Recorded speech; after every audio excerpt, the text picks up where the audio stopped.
फिर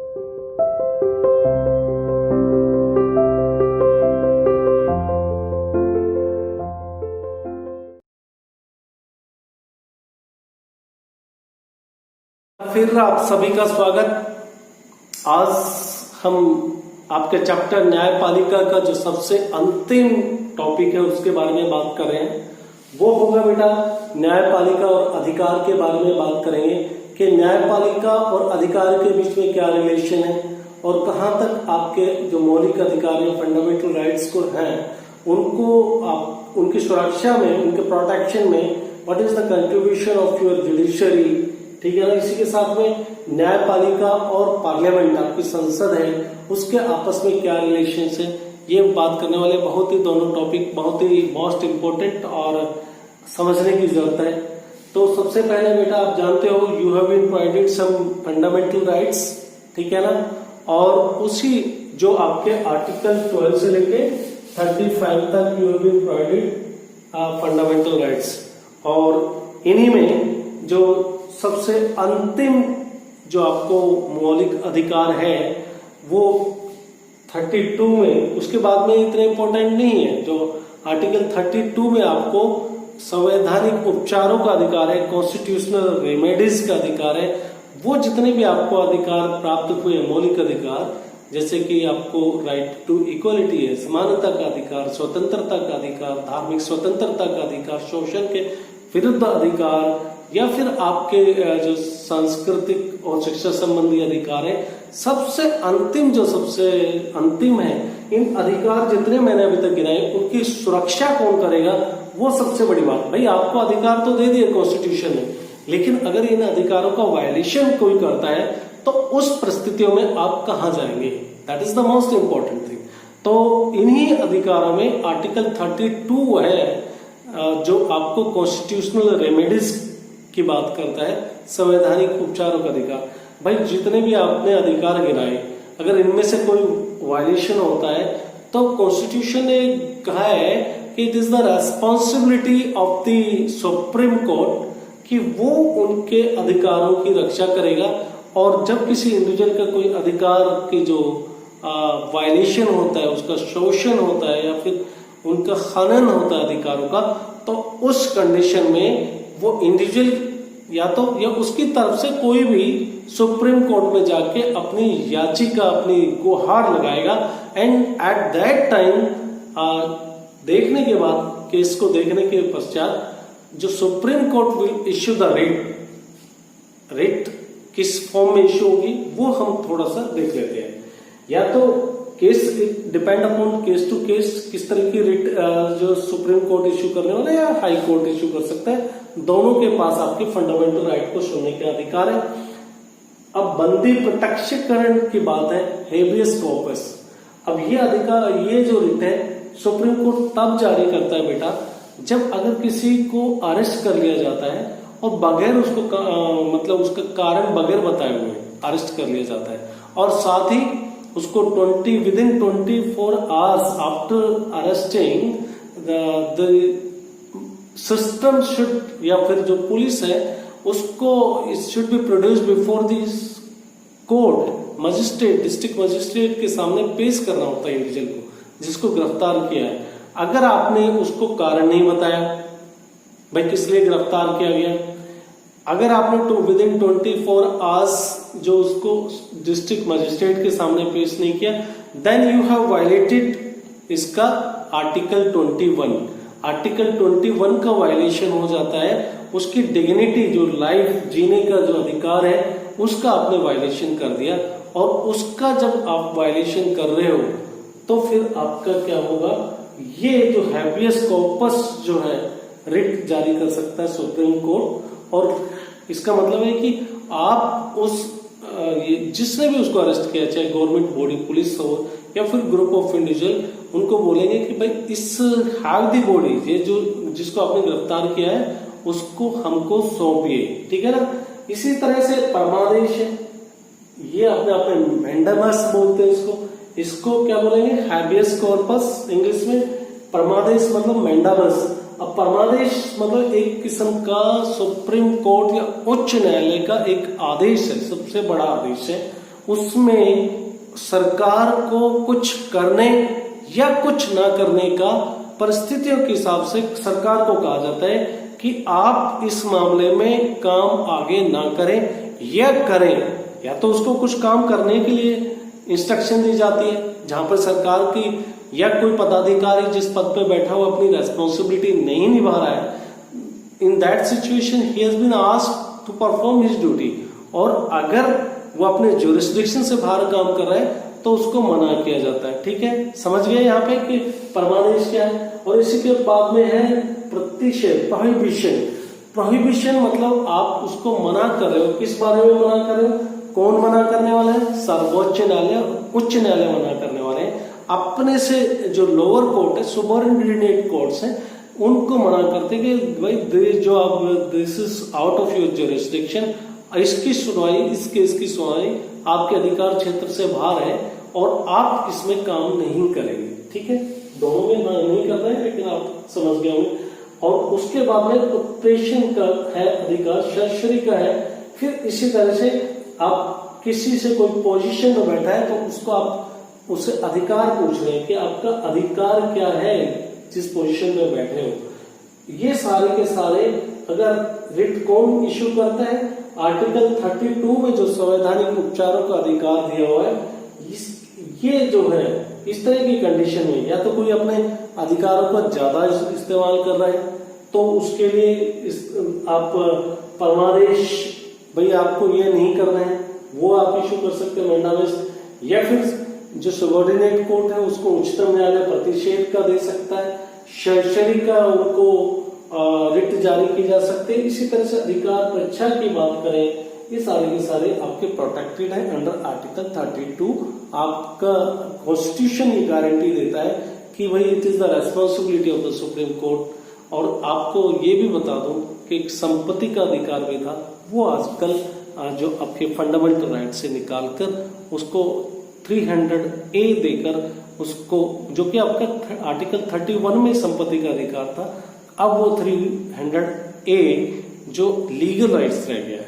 राइट, हम बात करते हैं कि किसी कानून को गैर संवैधानिक, देखो हम बात कर रहे हैं कि बात करें न्यायपालिका के बारे में कि न्यायपालिका कैसे सुप्रीम है, संसद से आपकी जो आपकी पार्लियामेंट है, और इसी के साथ ही जो आपकी कार्यपालिका है उनसे क्यों किस तरह से ताकतवर है। ये जो दो पावर जो दी गई है ना, ये अपने आप में जो न्यायपालिका को ताकतवर बना देती है। ठीक है, आर्टिकल 13 कहता है कि कॉन्स्टिट्यूशन ये रेस्पॉन्सिबिलिटी देता है, ये अधिकार देता है न्यायपालिका को या फिर सुप्रीम कोर्ट को, आप बोलिए, कि वो किसी भी जो कानून को which has been passed by the parliament, Lok Sabha and Rajya Sabha, और उसको लगता है कि ये जो कानून है this is violating your fundamental rights, right, किसको वायलेशन हो रहा है, फंडामेंटल राइट्स का अगर वायलेशन हो रहता है तो उस कंडीशन में इस तरह के कानून को जो आपका सुप्रीम कोर्ट है उसको नल एंड वाइड निरस्त कर सकता है, रद्द कर सकता है। ठीक है ना, ये समझ गए आप। तो ये अपने आप में एक बहुत बड़ी ताकत है सुप्रीम कोर्ट के पास, और इसका इस्तेमाल करते हुए सुप्रीम कोर्ट ने बहुत सारे जो असंवैधानिक कानून लगे उनको, where there is a violation of the your fundamental rights, इस तरह के कानून को जो है उन्होंने नल एंड वाइड निरस्त घोषित कर दिया है। इसी के साथ में मौलिक अधिकारों, देखो एक ये भी अपने आप में कहीं पर लिखा नहीं है कॉन्स्टिट्यूशन में न्यायिक पुनरावलोकन की बात, ये नहीं लिखा है। संविधान नहीं कहता है कि आप न्यायिक पुनरावलोकन करोगे। न्यायिक पुनरावलोकन का मतलब ही यही है कि कॉन्स्टिट्यूशन ये न्यायिक पुनरावलोकन में होता क्या है कि आप जो भी संसद जो कानून बनाती है या फिर सुप्रीम कोर्ट ही अपने खुद के डिसीजन का रिव्यू कर सकता है, उसको देख सकता है। संसद ने कोई कानून बनाया, उनको लगा कि हर कानून को वो देखते हैं कि कहीं पर कोई कानून ऐसा तो नहीं है जो पब्लिक के जो फंडामेंटल राइट्स है उनका वायलेशन तो नहीं हो रहा है, तो ये अपने आप में सुप्रीम कोर्ट ने कही है कि अपने आप अपने पास में अधिकार ले लिया। किसके आधार पे? क्योंकि कॉन्स्टिट्यूशन ने थोड़ा हेल्प कर दिया उसको। कॉन्स्टिट्यूशन ने बोल दिया कि कोई भी जो अधिकार है मौलिक अधिकारों के अगेंस्ट में, तो आपको अधिकार है कि उसको नल एंड वाइड डिक्लेयर कर दे। सुप्रीम कोर्ट को कहा है। किसने कहा है? This has been described in the constitution.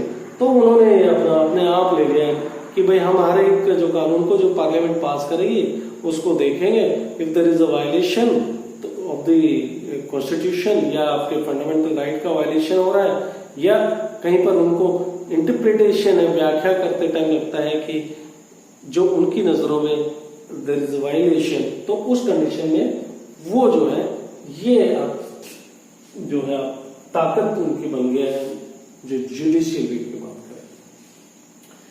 न्यायपालिका विधायिका द्वारा पारित कानून और कानूनों को निरस्त कर सकती है उनका जुडिशियल रिव्यू। इसलिए कानून एक बहुत बड़ी और ताकत दे दी है कॉन्स्टिट्यूशन ने कि भाई जो कॉन्स्टिट्यूशन लिखा है इसकी भाषा का जो अंतिम जो आप कहें कि इंटरप्रिटेशन, व्याख्या, कि कॉन्स्टिट्यूशन को पढ़ना अपने आप में एक कला है, और वो जो लास्ट जो पावर दी गई है इंटरप्रिटेशन, क्या लिखा है कानून में, वो अंतिम जो है पावर किसके पास में दी है? सुप्रीम कोर्ट के पास में है। तो अपने आप में फिर सुप्रीम कोर्ट या फिर न्यायपालिका आपकी देश की ताकतवर हो जाती है, आपकी कार्यपालिका से और संसद से, दोनों से ताकतवर हो जाती है। किस आधार पर? जो कानूनों की व्याख्या करने का और संविधान कानून की जो व्याख्या, कानून जो बनाएगा उसका रिव्यू कर सकता है जो आपकी संसद बना रही है। इसी के साथ में संविधान की जो व्याख्या है वो भी अपने आप में इसी के पास है। अब हम बात करते हैं न्यायपालिका और संसद के बीच में रिश्ते की बात कर लेते हैं। बहुत अच्छे नहीं है। न्यायपालिका के और आपके देश की संसद के इतिहास को अगर उठा के देखें तो इनके रिश्ते बहुत अच्छे नहीं रहे। कारण है,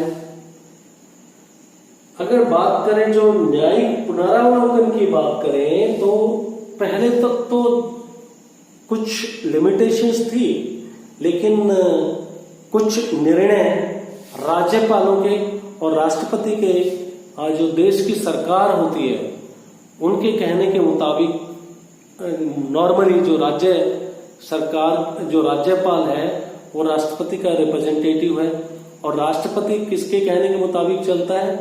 प्राइम मिनिस्टर, जिसकी सरकार होती है देश में, उसके मुताबिक चलता है। बिकॉज सारे जो प्रैक्टिकल पावर है on the behalf of the president it is utilized by the council of ministers, कार्यपालिका के यानी कि जो आपके मंत्री headed by the prime minister.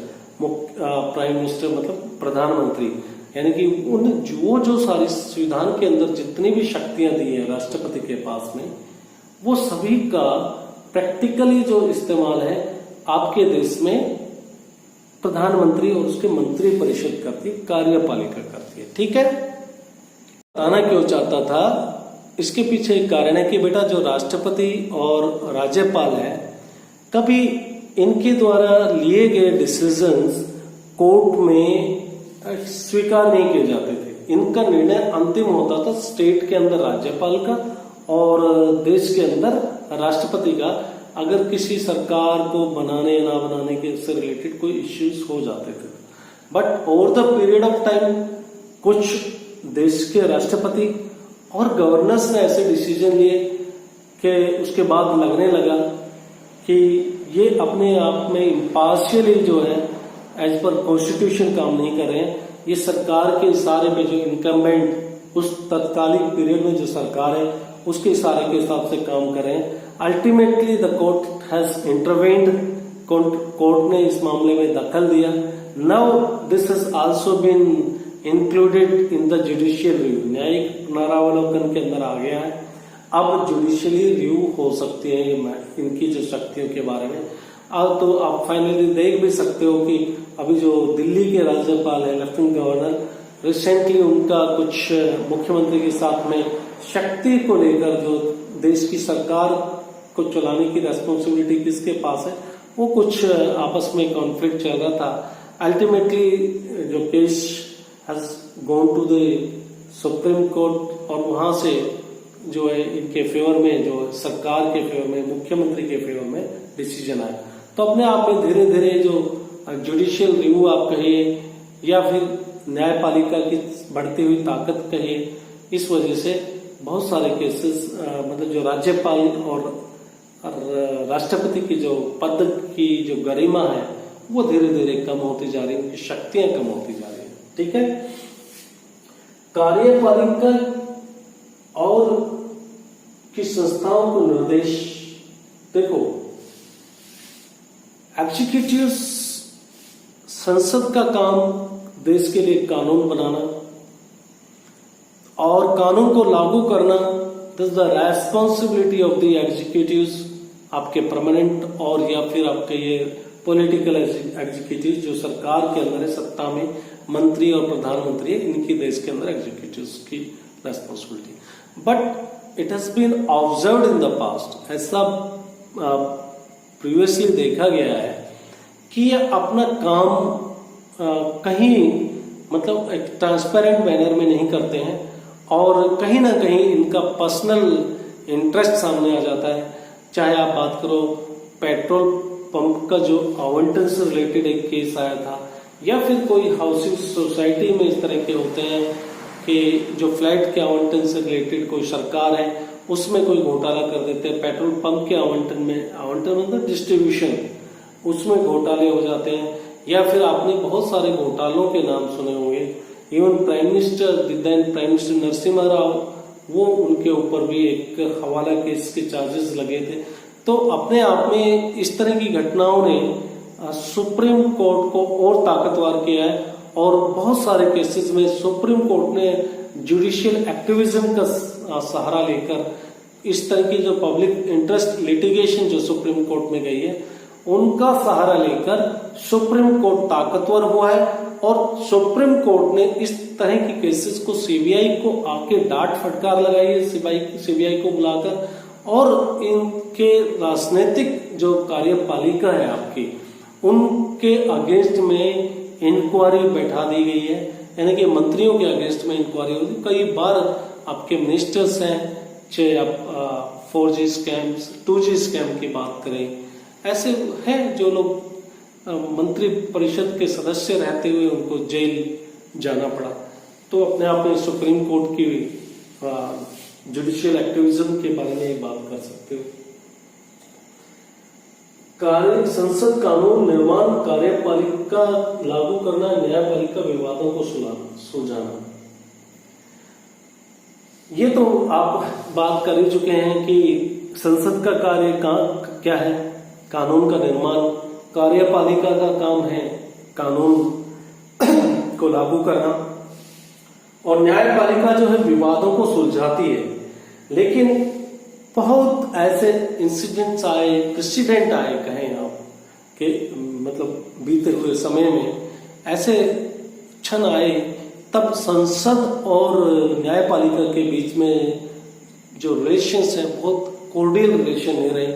ऐसे तो कॉन्स्टिट्यूशन चाहते थे एज पर कॉन्स्टिट्यूशन कि इनके बीच में चेक और बैलेंस का जो बना रहे, यानी कि एक दूसरे की शक्तियों के अंदर भी ये इंटरफेयर ना करें और अपना अपना काम करते रहें और एक दूसरे के ऊपर नियंत्रण भी रहे, यानी कि कार्यपालिका के ऊपर संसद का नियंत्रण रहे और संसद जो है न्यायपालिका के ऊपर भी नियंत्रण रख सके। तो चेक एंड बैलेंस की पोजीशन बनाने की कोशिश जो की गई थी, लेकिन ये सब आप देखो तो जैसे विवाद के विषय रहे, बहुत सारे विवाद जो संसद के बीच में, न्यायपालिका के बीच में, चाहे तो आपके संपत्ति के अधिकार को लेकर देख लीजिए।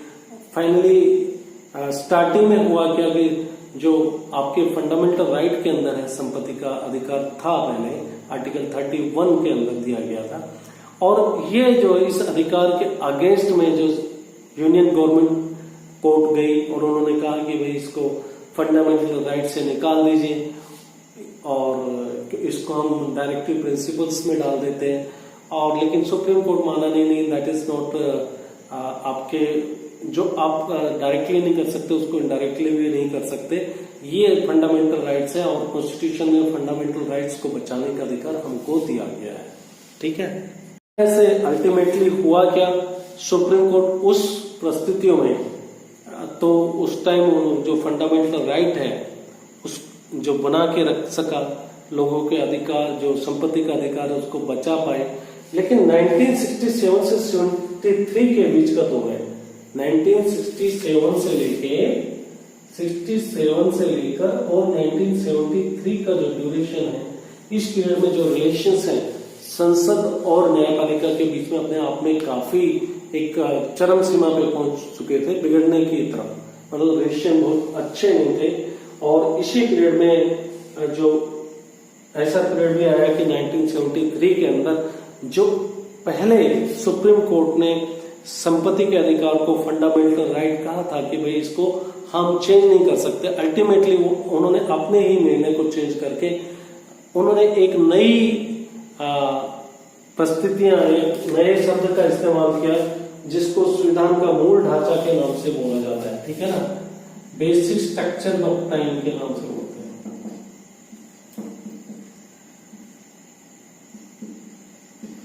तो बेसिक स्ट्रक्चर डॉक्ट्राइन क्या कहता है, ये कहता है कि जो संविधान का जो मूल आत्मा है उसके अंदर संसद किसी तरह का कोई अमेंडमेंट, कोई बदलाव नहीं कर सकती है। अब मूल आत्मा क्या है ये किसको पता है? संविधान की मूल आत्मा संविधान में कहीं लिखा हुआ नहीं है कि संविधान की मूल आत्मा है, और सुप्रीम कोर्ट ने कह दिया जो संविधान की जो मूल आत्मा है, बेसिक स्ट्रक्चर है, उसके अंदर जो है पार्लियामेंट को कोई अधिकार नहीं है उसके अंदर कोई अमेंडमेंट करना, उसके अंदर संशोधन करना।